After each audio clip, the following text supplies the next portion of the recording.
Radio Stonewall. L'entretien militant. Eh bien bonjour et bienvenue dans ce nouveau numéro de l'entretien militant sur Radio Stonewall. Alors moi je suis ravi de vous retrouver sur cette émission devenue incontournable chaque semaine. Ravi aussi de partager une fois de plus le micro avec votre animateur Pilou qui je pense est impatient on va redécouvrir ce mouvement. C'est un mouvement militant LGBT+ international dont les organisations locales sont réunies en couvent. Mouvement très actif. Les membres militent contre l'homophobie, le sida. Ils sont également organisés en faveur du droit à l'avortement. Dans le milieu gay, ils se rencontrent partout où ils jugent leur présence nécessaire. Les bars, les boîtes, les saunas, les parcs, les aires d'autoroute, les plages et toutes les manifestations comme la Marche des Fiertés le 1er décembre, Existence, le Festival Solidays, la Pute Pride et bien d'autres encore. Alors leurs costumes et certaines actions provoquent l'étonnement chez certaines personnes. Vous les avez sans doute reconnus puisqu'il s'agit des sœurs de la perpétuelle indulgence. Alors à découvrir pour certains, à redécouvrir pour d'autres, ce sera là tout l'intérêt de cet entretien. Alors avec nous pour en parler, nous avons la joie d'accueillir Sœur Marie d'Épine. Alors tout d'abord, avant de commencer cet entretien, je tenais à vous remercier ma sœur d'avoir bien voulu participer à cet entretien. Je vous en prie, merci. Merci. Pour débuter cette émission, je pense qu'il serait bon pour nos auditeurs de revenir un petit peu sur l'historique de votre mouvement, peut-être parler de ses racines, de ce qu'on appelle vos grandes sœurs en fait. Oui, tout à fait. Alors nos grandes sœurs, elles sont apparues en 1979 à San Francisco, dans les rues du quartier de Castro. C'est en Pâques 1979 que quatre hommes qui faisaient du music hall, de métier, ont pris des vêtements de bonnes sœurs, clairement, et se sont baladés à arroser les personnes pour rigoler, pour la dérision, dans les rues de Castro pendant ce Pâques 1979. De cette dérision, on est tourné à on est vraiment passé de dérision à un militantisme extrêmement impliqué, dès lors que ces sœurs ont été interrogées par ses habits, par ses habits et par cette façon de faire, par les personnes qui pouvaient croiser dans la rue. Et donc, elles sont devenues quelque part des sortes de confidentes sur les misères liées à la vie LGBT, queer. Et elles sont rapidement investies, puisque on est en 79, 1 ou 2 ans après l'hécatombe du sida est apparu et est avéré. Et à ce moment-là, elles ont travaillé autour de 3 grandes missions, enfin deux, 3 grandes missions. La première, c'est de la levée de fonds pour la recherche contre le VIH, pour soutenir les personnes qui vivaient avec le VIH et qui n'avaient pas les moyens de se soigner, et aussi un travail on va dire spirituel, puisque c'est une époque où les personnes, où les religions établies interdisaient globalement l'enterrement des personnes qui sont mortes du VIH dans les cimetières. Et aux États-Unis, les sœurs en tant qu'elles-mêmes et les personnes avec qui elles ont fréquenté étaient surtout la plupart très croyantes dans leur religion, et donc elles étaient devenues orphelines avec ces enterrements interdits. Donc les sœurs se sont mis à faire des enterrements. D'accord. Ouais. Des enterrements, et au final elles se sont mis à tout faire. Les enterrements, les baptêmes, les mariages. Donc tous les cérémonies, on va dire spirituelles, qui étaient fermées aux LGBT à cause de leur orientation sexuelle, ce sont les sœurs qui ont pris en charge quelque part ce rôle. Donc on a vraiment ce militantisme tourné autour de la levée de fonds de recherche, de levée de fonds pour les personnes qui vivent avec le VIH et qui n'avaient pas les moyens d'avoir le traitement, et toute la vie, on va dire, un peu spirituelle. Et donc voilà, les personnes qui sont mortes pour nous vont au Paradisco. Donc nous avons un paradis qui s'appelle le Paradisco. Le Paradisco, ouais. Ouais, exactement. Alors, comment ce mouvement arrive en France et s'installe en France, en fait? Oui, bonne question. Alors, comment il s'arrive? Il arrive en 1990. Ce sont des sœurs américaines qui viennent en France, à Paris. Et très rapidement, le premier couvent de France est né, donc le couvent de Paris. Et après depuis 1990, il y a une effusion de couvents qui apparaissent partout en France, quasiment. Donc, on doit avoir en France, on est à peu près à 9 couvents. On a quelque chose dans cet ordre-là. Il y a à peu près 70 sœurs actives. Ouais, quand même. Et vous avez suivant les couvents, vous avez chacun une spécificité ou alors vous avez les mêmes caractéristiques de mission? Alors, nous avons ce que nous partageons avec tous les couvents, ce sont 2 vœux qui sont partagés par tous les couvents mondiaux. En fait, nos principes d'action tournent autour de vœux. Ce que nous on appelle vœux, parce qu'en fait, effectivement, il faut savoir qu'on utilise pas mal le registre religieux, plutôt d'inspiration chrétienne et catholique. Donc, nous avons deux vœux. Oui. Les 2 vœux principaux sont l'expiation de la stigmatisation culpabilisante. Donc, c'est-à-dire qu'en fait, on invite les personnes à arrêter de culpabiliser de la et on lutte contre la stigmatisation, toutes les stigmatisations liées à l'orientation sexuelle, au statut VIH, statut sérologique, etc. Donc, c'est le principe d'expiation des stigmatisations culpabilisantes, puisqu'elles c'est des stigmatisations qui sont extrêmement violentes et qui blessent. Et bien sûr, nous avons aussi un deuxième vœu, et c'est pour ça que nous sommes habillés de façon très bariolée, qu'on appelle la joie multiverselle et la fête. Et ce sont deux vœux qui vont prendre sens, surtout lors des années noires du sida. D'abord, effectivement, l'expiation de la stigmatisation culpabilisante, on en a un peu abordé tout à l'heure avec tous les rejets religieux des personnes qui sont mortes du sida et de la communauté LGBT. Oui. Et joie multiverselle est faite. Les sœurs, n'hésitez pas à aller dans les bars et surtout à accompagner les personnes qui vivent avec le VIH et qui en très mauvaise santé pour les inciter à sortir, à faire la fête.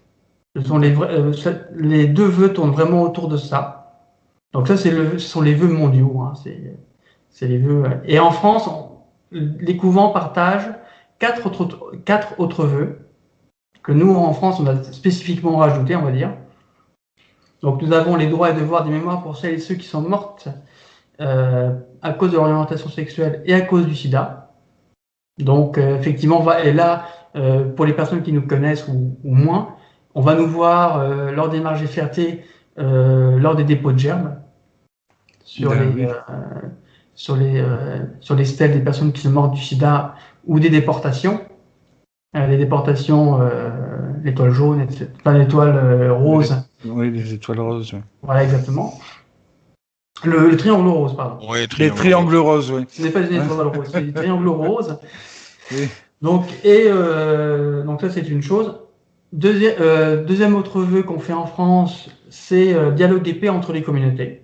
C'est-à-dire que on a devoir de dialoguer avec les gays, avec les queers, avec les lesbiens, avec les and all the others, comme on dit chez nous. Parce que effectivement, c'est pas forcément des groupes qui se parlent toujours forcément très bien, voilà. Et donc nous, on a un devoir on va dire, de neutralité et d'aborder les gens comme elles sont, pas comme elles devraient être, comme nous on pourrait s'imaginer. C'est vraiment ça. Évidemment, prévention VIH, IST. Ça, c'est un peu. Alors, les sœurs américaines, elles ne le disent pas dans leurs vœux, mais elles le font quand même. Et nous avons un dernier vœu, c'est la solidarité et charité. Et chez nous, en France, ça se caractérise par une action principale majeure qui existe en France et sans doute pas ailleurs. Ce sont les ressourcements. Oui. Les ressourcements, ce sont des temps de quelques jours dans lesquels on invite des personnes qui vivent avec le VIH et avec des personnes ou vivant avec des personnes qui vivent avec le VIH, souvent en grande précarité. Et tout le séjour va tourner autour de petits ateliers, de réappropriation du corps, de sociabilisation et de fêtes, quoi. Hein. Voilà. Donc voilà. Donc voilà nos vœux en France et à peu près. Et chaque couvent est une association. Alors juridiquement, chaque couvent est une association loi 1901. D'accord. Après, moralement, on est rattaché au couvent de San Francisco, mais voilà. Question qui peut paraître un peu, je peux pas dire stupide, mais comment on devient sœur en fait? Ah, comment devient-on sœur? Oui, Ça, c'est une bonne chose. D'abord, il faut postuler. C'est-à-dire que, en fait, il y a une petite lettre de motivation qui sera oui, lue et par attention, avec grande attention par des sœurs du couvent. Et qui est souvent suivi d'un petit entretien, on va dire. Et ensuite, c'est une période qui va durer à peu près, selon les situations, ça peut durer entre 6 et 1 an. Période au bout de laquelle il y a une élévation de novices pour les sœurs, ou d'aspirants garde-cuisse pour les garde-cuisses. Voilà, je vous introduis un nouveau personnage. oui, c'est ça. Je vous en parlerai en même temps que je ferai l'arbre d'introduction. Donc, le noviciat, ça va durer 6 mois à 1 an, à peu près. Hein. Après, il y a des personnes qui peuvent prendre plus de temps, d'autres moins. Mais globalement, c'est ça. Et pour les aspirants garde-cuisse, c'est aussi la même chose. Et ensuite, du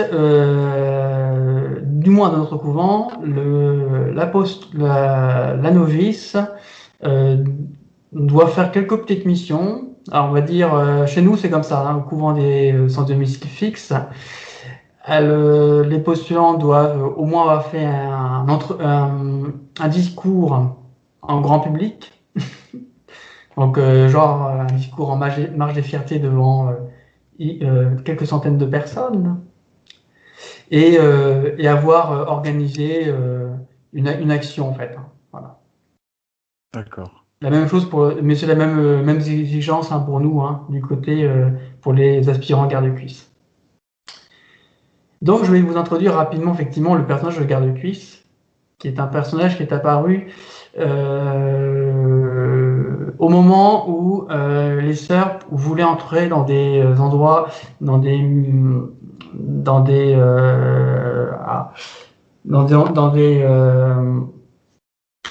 des clubs plutôt SM et, Oui. qui ne voulaient pas avoir de sœurs. Voilà. Et puis c'est un personnage qui s'est développé avec des caractéristiques effectivement. Du coup ça a aidé les sœurs à rentrer dans ces milieux, à faire leur travail de prévention et d'expiation de la stigmatisation culpabilisante, etc. Et donc voilà globalement comment on devient sœur ou garde-cuisse. Voilà. D'accord. Vous nous parliez de vos tenues tout à l'heure, parce qu'il faut reconnaître, hein, c'est ce que je disais un petit peu en introduction, elles sont surprenantes. Est-ce qu'il y a des codes bien précis, hein? Je sais que, bon, parler de novice, la novice porte le voile, si je me trompe pas, avant d'être élevée au rang de sœur. Y a-t-il tout un cérémonial? Est-ce que vous pouvez nous en dire un peu plus? Donc du coup, l'habit de sœur Alors, l'habit de sœur, c'est la novice qui choisit son habit de sœur et sa couleur, et sa ou ses couleurs. Traditionnellement, alors effectivement, historiquement, les couleurs, elles peuvent avoir des significations qui sont liées au code de drague dans les années 70-80. Mais finalement, la novice peut y mettre ce qu'elle veut dans la signification de ses couleurs. Hein. Voilà. Ok. Donc moi, par exemple, en tant que Maria d'Épine, je suis plutôt à dominante bleue et avec un peu de blanc aussi. Voilà. Bon, après, c'est parce que j'aime ce mariage de couleurs, hein, donc principalement. Et le cérémonial, bah, c'est une. En fait, il y a deux élévations. L'élévation pour devenir novice. Donc en fait, ça se déroule comme ça. Et ça va être à peu près la même chose pour l'élévation de sœur. Donc la novice et les sœurs vont être appelées à répéter leurs vœux qu'on a cités tout à l'heure. La plupart du temps, même ça va toujours être à genoux devant une assistance faite devant les sœurs plus anciennes qui vont lire un discours taillé pour la personne qui est en élévation, qui va être élevée. D'accord. Donc, voilà. Et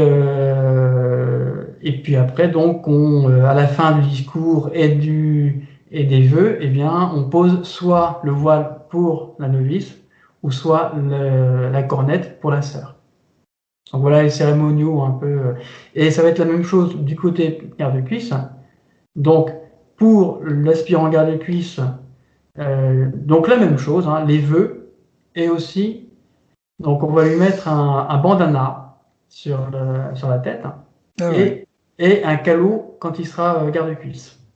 Un calot noir, hein, c'est vrai que. Voilà. D'accord. Alors justement, est-ce que parfois vous déstabilisez, voire gênez? Et puis comment vous réagissez à cela si ça se produit? Effectivement, nous déstabilisons et on gêne. Effectivement, on a des remarques comme Shaitan, on a des remarques comme Satan. Ah oui, quand donc même. Il y a des sœurs qui ont des méthodes plus ou moins radicales hein, pour très très très en dérision. Après, l'idée c'est effectivement, moi j'ai plutôt tendance à leur demander de savoir qui on est exactement et voilà quoi. Après d'essayer d'embrayer une discussion.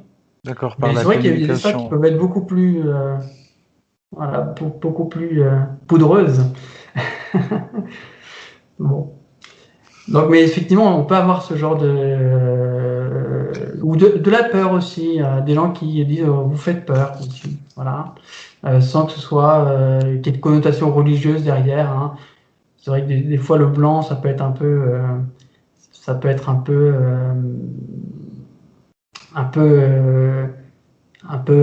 impressionnant. Hein. Puis Bah oui, après la plupart des réactions sont plutôt positives. d'accord. On va parler des jeunes. Est-ce que c'est un public que vous rencontrez? Comment ça se passe avec les jeunes, les plus jeunes? Alors, avec les plus jeunes, du coup, alors nous à Poitiers, on intervient dans des soirées organisées par une autre association qui s'appelle Transcendance, qui fait du drag. Oui. Et donc on intervient effectivement, pour nous c'est une occasion de voir les jeunes à ce moment-là. Après effectivement on fait pas trop enfin du moins à Poitiers on fait pas trop de cité universitaire ni de fac. On intervient pas trop dans ces domaines pour manque de temps aussi hein, évidemment. Et puis là le coronavirus ça aide pas non plus. Ah non, pas du tout, oui. Donc voilà, mais c'est vrai après il y a les marges de fierté. Les marges de fierté, il y a beaucoup de jeunes. Pilou, peut-être tu voulais rebondir jusqu'à tout ce qui a été dit jusqu'à présent? Non, pas spécialement. J'ai entendu parler. Donc, le couvent des SDF se trouve sur Poitiers, c'est ça? Oui, le couvent est à Poitiers. Et nous avons une sœur qui est à Lille et l'autre à Rouen. Et pourquoi couvent des SDF? Pourquoi le couvent des SDF? Parce que nous sommes pauvres et que on a donc la créatrice du couvent qui est sœur Kékette, que peut-être des auditeurs connaissent, avait fait des actions, il fut un temps avait fait des actions auprès des personnes des rues qui consommaient des produits psychoactifs. Donc un certain historique lié à voilà. Alors du coup, vous parliez de pauvreté. Est-ce que c'est par choix ou est-ce que vous avez des difficultés à trouver des moyens pour subsister? Ou est-ce que c'est aussi le fait, parce que comme vous redistribuez aussi pour d'autres associations, est-ce que ça vient de là aussi? En fait, alors c'est chez nous, nous n'avons pas de subvention.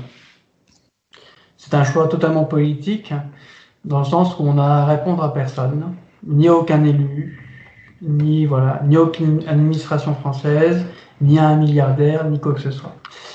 Donc nous, on veut une totalité, comment dire, on veut une indépendance totale pour pouvoir ouvrir nos gueules. C'est l'objectif. Donc effectivement, on vit de quoi? On vit des adhésions des membres, des dons et de ce qu'on appelle la quéquette. Qu'est-ce que la quéquette? Ce sont des actions de rue où l'on prend la cochonne, qu'on appelle chez nous. Oui. Et on invite les gens à la bourrer. Voilà. On invite les gens à bourrer la cochonne. D'accord. D'accord. Comment on peut faire pour vous contacter s'il y a des auditeurs qui veulent vous contacter? Pour contacter donc les Sœurs de la Perpétuelle et donc le couvent des SF, vous pouvez venir voir notre page Facebook Couvent des SF. Hein, voilà, vous cherchez dans la barre de recherche Couvent des SF, vous devrez les trouver assez rapidement. D'accord. Moi, je suis allé sur votre site. Effectivement, c'est assez simple de vous retrouver. Alors, moi, j'ai une petite question traditionnelle qui vient souvent terminer un petit peu nos entretiens. C'est quel est votre ressenti sur la condition des LGBT+ en France et peut-être, puisque vous êtes un mouvement international, plus largement pour les LGBT à travers le monde? Mon ressenti?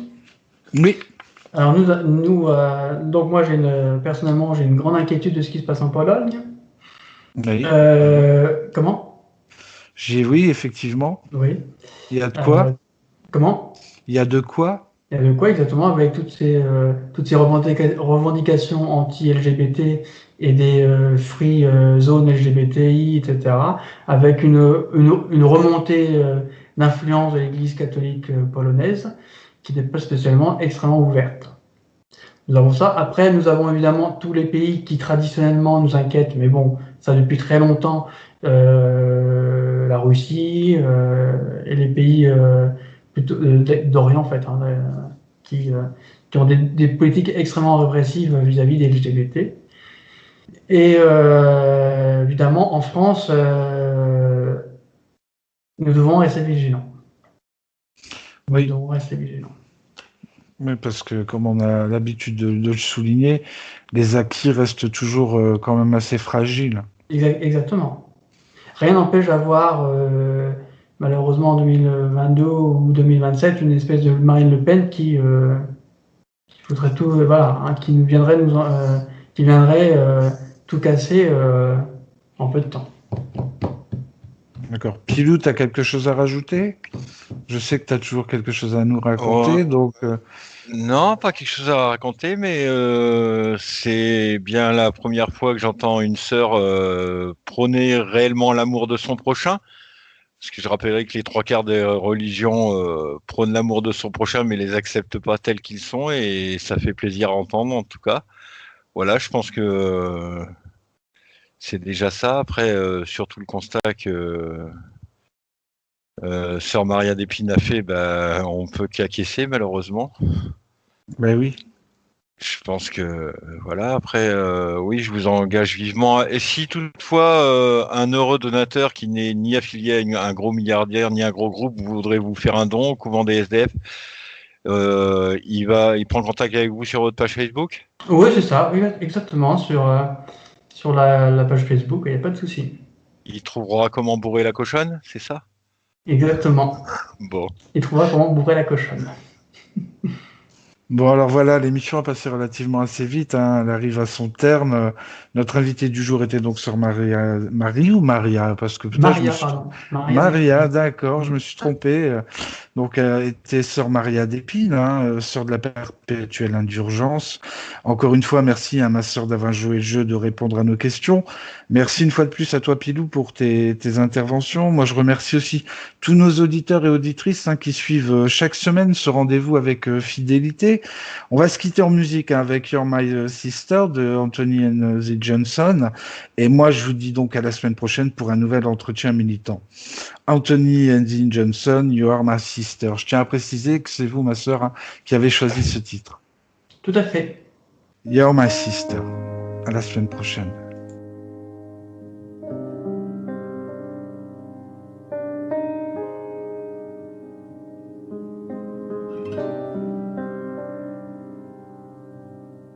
You are my sister, we were born so innocent, so full of need. There were times we were friends, but times I was so cruel. Each night I'd ask for you to watch me as I sleep. I was so afraid of the night. You seemed to move through the places that I feared. You lived inside my world so softly, protected only by the kindness of your nature. You are my sister, and I love you. May all of your dreams come true. You are my sister, and I love you. May all of your dreams come true. We felt so differently then, so similar over the years. The way we loved, the way we experienced pain. So many memories, there's nothing left to gain from remembering faces and worlds no one else will ever know. You are my sister, and I love you. May all of your dreams come true. You are my sister, oh, and I love you. May all of your dreams come true. All of your dreams.